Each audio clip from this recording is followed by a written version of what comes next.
Internet a entraîné la multiplication des écrans. Ces petits outils font aujourd'hui partie intégrante de notre quotidien, une habitude qui se répercute chez les plus jeunes et qui donne lieu à des troubles divers. Selon Dr Annelise Ducanda, spécialiste de la santé et du développement de l'enfant, on note une augmentation significative des troubles intellectuels, psychiques et de langage chez les enfants entre 3 et 11 ans.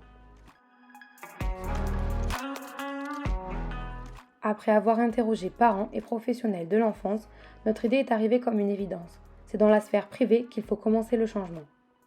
Nous avons donc réfléchi à comment nous pourrions aider les familles à définir un cadre, mais aussi un volume d'usage des écrans, car l'intérêt n'est pas de les bannir, mais bien de les modérer. Après ces entretiens, nous constatons que dans la majorité des cas, les enfants se retrouvent devant les écrans car les parents sont concentrés sur d'autres tâches et qu'ils n'ont pas toujours d'idées pour les occuper. Pour répondre à cette problématique, nous avons donc décidé de construire un outil qui restructure le quotidien, basé sur l'engagement de l'enfant. Avec notre nudge, l'enfant choisit lui-même sa routine, il prend l'ascendant sur son choix, ce qui permet de mettre en valeur l'idée de responsabilisation.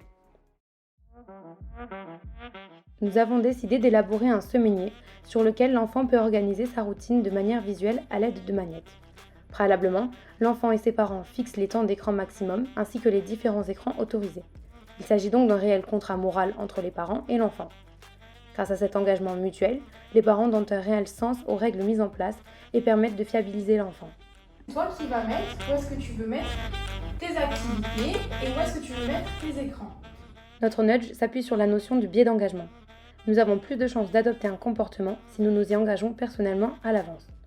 Ici, le fait de demander aux enfants de répartir eux-mêmes leur temps d'écran et les supports qu'ils préfèrent leur permet de s'engager concrètement, de planifier leur semaine et de se projeter.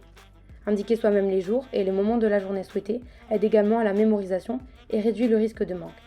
Ce pré-engagement augmente ainsi les chances de réaliser le comportement souhaité. Wow, c'est trop cool, est-ce que je peux regarder? Parmi les familles interrogées, 4 d'entre elles ont accepté de collaborer avec nous. La première semaine, leur mission était de comptabiliser le temps d'écran de leur enfant sans modification d'habitude.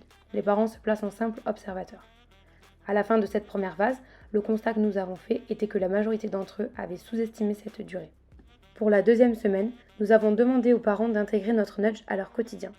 Tout commence le dimanche soir, ils avaient pour mission de faire remplir le semainier à leurs enfants en les accompagnant dans leur choix. Ils fixent ensemble un temps d'écran à ne pas dépasser et à répartir tout au long de la semaine. Après cette deuxième semaine d'expérimentation, les retours que nous avons eus ont tous été positifs. Nous avons récemment recontacté les parents afin de savoir si le semainier était toujours utilisé et tous nous ont répondu favorablement. Les magnettes peuvent se décliner selon l'âge et les activités possibles. Notre nudge est donc 100% adaptable à chaque enfant. Nous souhaiterions maintenant créer des partenariats avec des points de vente du monde de l'enfance afin de proposer notre nudge au plus grand nombre.